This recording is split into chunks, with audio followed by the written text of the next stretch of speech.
heading into the hardest part of the game, and yeah, this part is basically a repeat of the section where you have enemies throwing boulders at you from the top of fences. Only it has blue mows flying around. So just do what I did to skip it. It's really not that different from the other fences. And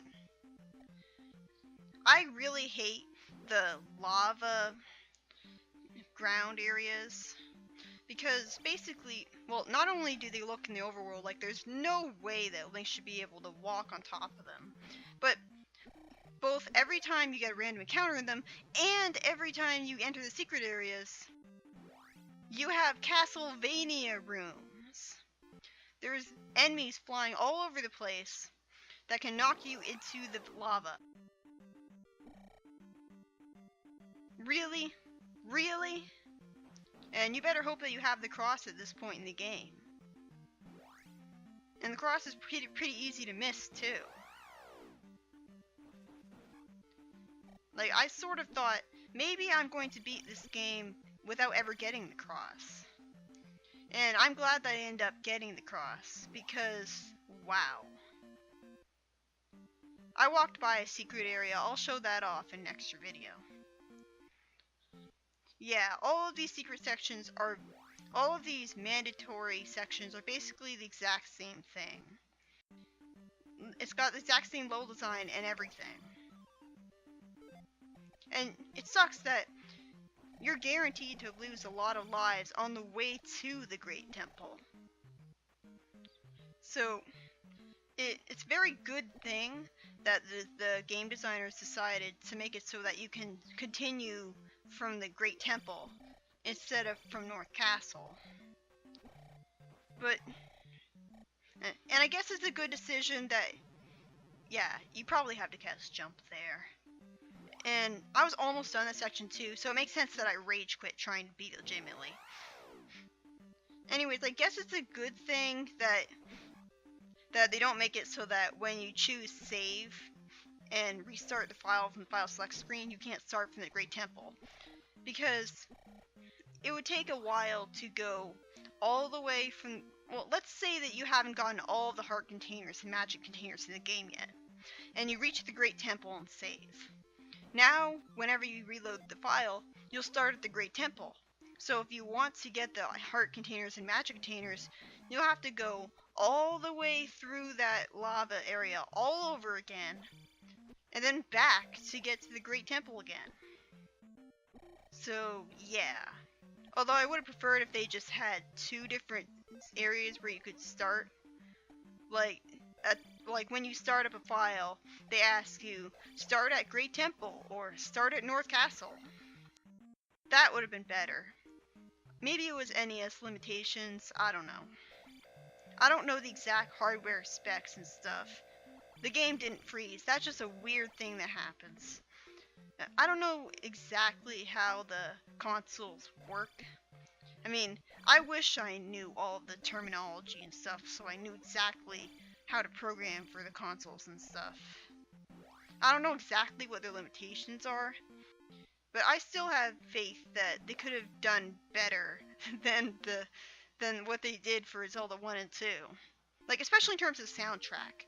Like, just because it's 8-bit doesn't mean that it's guaranteed to have really...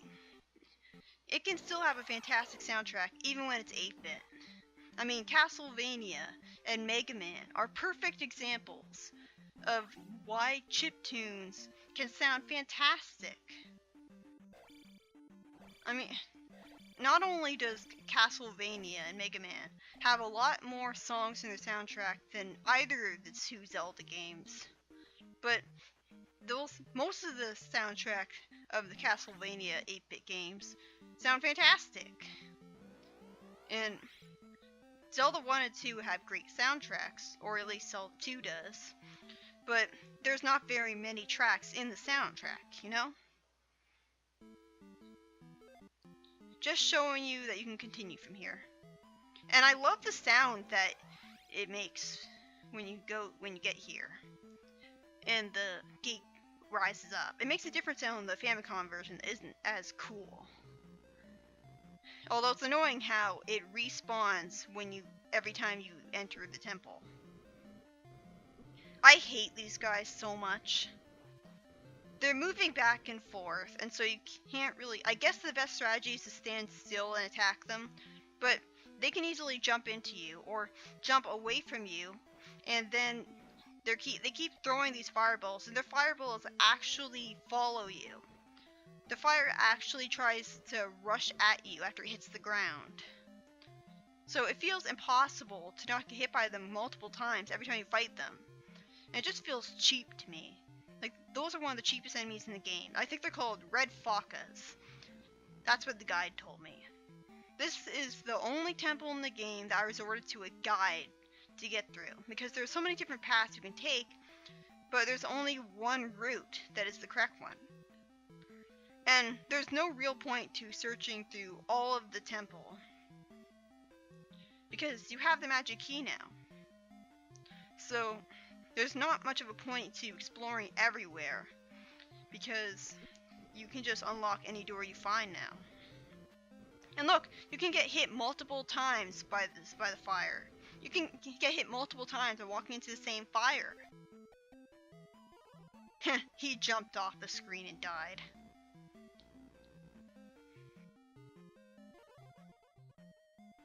You can actually, I guess, oh yeah, like, I hate the fact that they shoot fire that can't be blocked by the shield.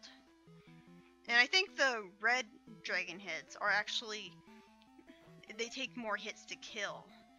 And the weird thing is that the bots in the final dungeon take more hits to kill, even though they're the exact same species. Like, what a perfect way to prove my point about the fact that, again, remember how I mentioned that the dungeons of the first temple seem to have their health arbitrarily lowered? Because I went back to the first temple when I was very high leveled, and I killed the pink dark nuts in one hit. But the exact same species of enemy encountered later in the game took 2 hits to kill, with the exact same level attack power.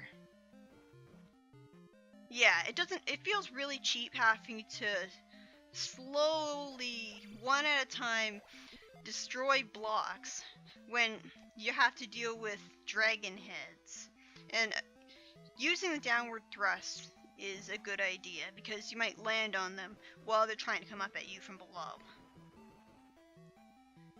These guys' projectiles can go through walls, so you're not safe from them that way. And yeah, I needed a guide to get through this dungeon. And just like in Zelda 1, I needed a guide to get through the final dungeon because it's such a labyrinth. And the enemies in this game are incredibly difficult. The guide I read from Zelda Dungeon said very specifically, you can get a red potion from that statue. And as you can see, a red foca appeared from that statue. Now, normally, the guide would tell you specifically when a statue might either give you a red potion or a red foca. But this time, it gave me nothing but red focas. I think it's random chance, because the third time I struck that statue, it got me a red potion. And I'm not really sure how you're supposed to know that there are intangible walls you can walk through at this part. That's called a king bubble. Like, he has devil horns and everything. He looks pretty metal. Like, he literally looks like he should be on the album of a heavy metal band. Except for the color of the bubble that he's in thing. That really clashes with his design.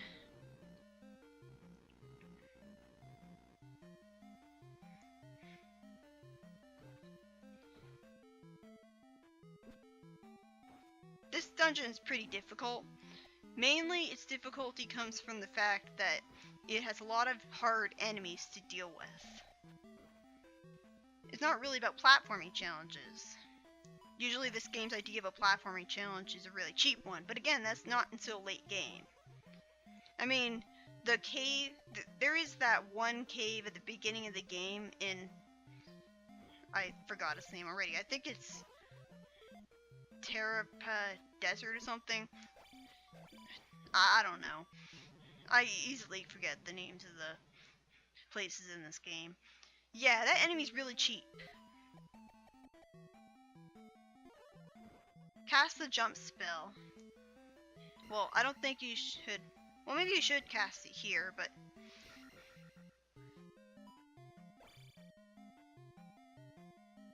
Just jump. And sure, he can jump too, but he's not going to be able to reach high enough to keep following you if you do that. It's just, this guy is so unbelievably cheap because he jumps really far like a Tektite. He throws projectiles at you. He deals a lot of damage, and he's constantly attacking really quickly.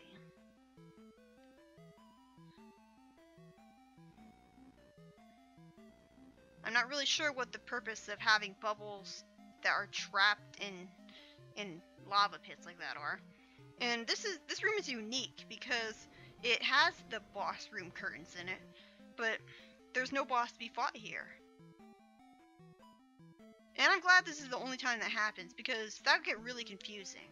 I mean, you should keep certain aesthetic pieces like that to where they belong. See what I mean about copy and paste dungeon design? That looks like literally the exact same room I'd already been through. And this looks like literally the exact same elevator section stuff I've already been to. Or maybe it is, I don't know. Maybe I forgot in the editing. Normally, something I really love about the Great Temple is that for the most part, it has completely original rooms. Nearly every room in it is iconic.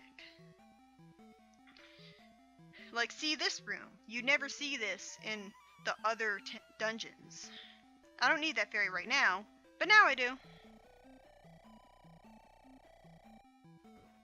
Don't use the downward thrust for too long or you'll fall into lava. That never happened to me though.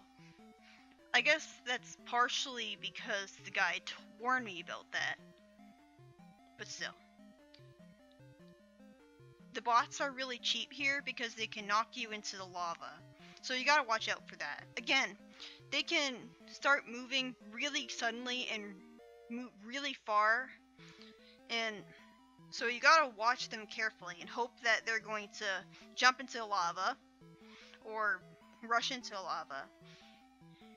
Why are these guys jumping into the lava? I mean, and that one just rushed into lava, didn't even jump. Goodbye, cruel world! It's really dumb AI there. It's sort of like some of the enemies aren't really aware of your presence and they just act like it.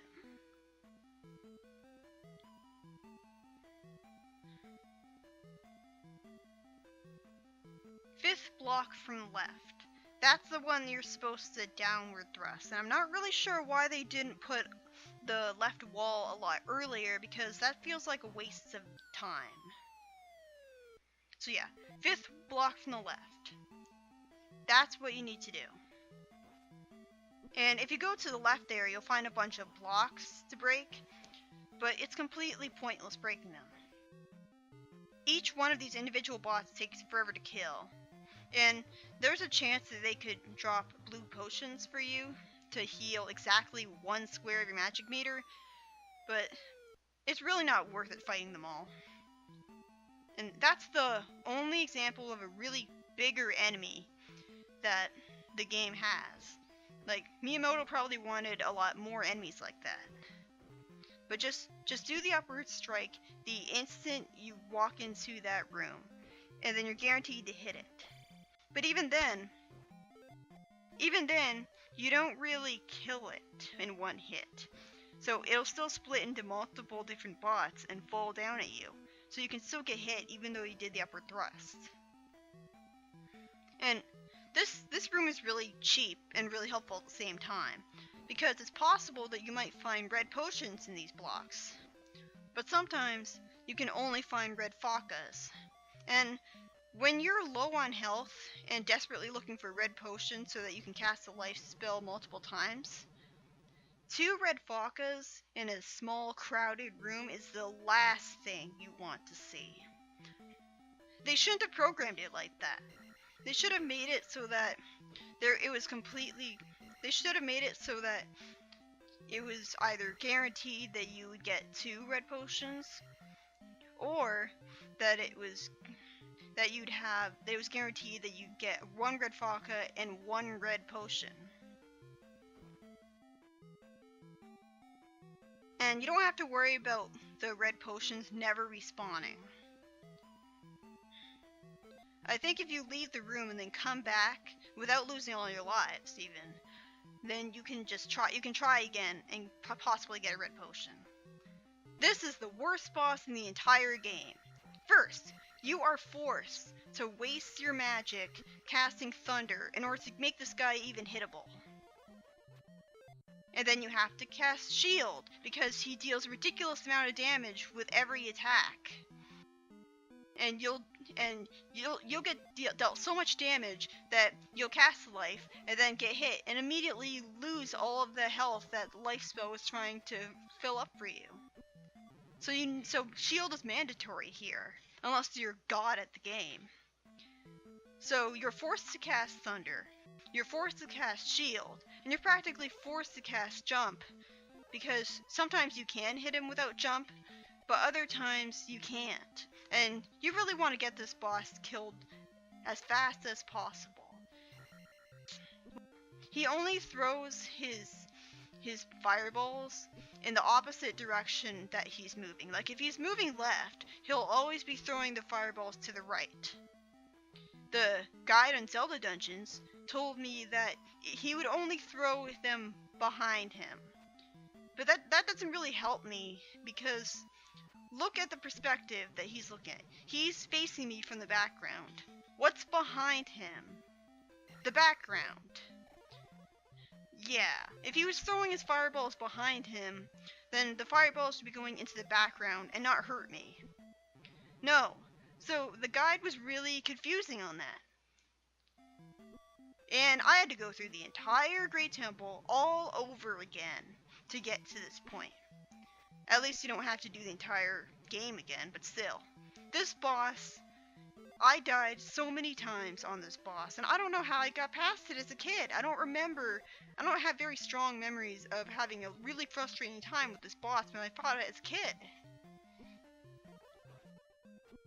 Just this boss is a lot harder than it looks. It deals a lot of damage, and my least favorite thing about it is that it forces you to use so much magic at the start of the fight that even if you have level 8 magic, you're still not going to be able to heal yourself at all in this battle.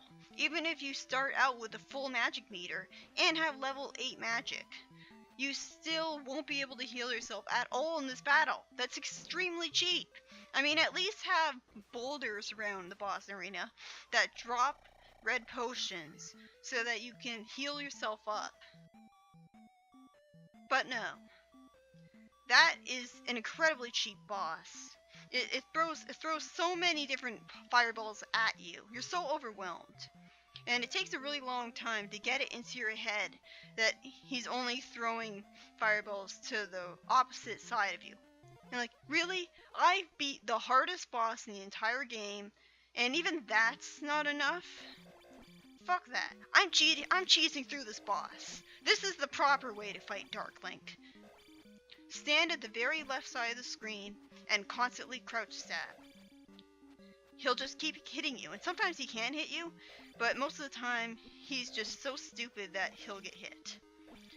And again, when I first fought this boss as a kid, I completely forgot how you're supposed to cheat him, and so I just jumped and kept attacking, and I died. So that was an epic fail on my part. The hardest boss, the easiest boss of the Zelda franchise, and I lost to him after beating Thunderbird.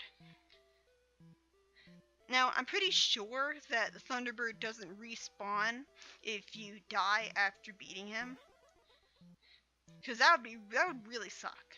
I mean, I know that all of the other dungeons in the game, if you beat a blue Iron Knuckles, the game saves that you beat it forever. So I'm pretty sure it does the same thing with Thunderbird. But that would suck if you had to fight it again.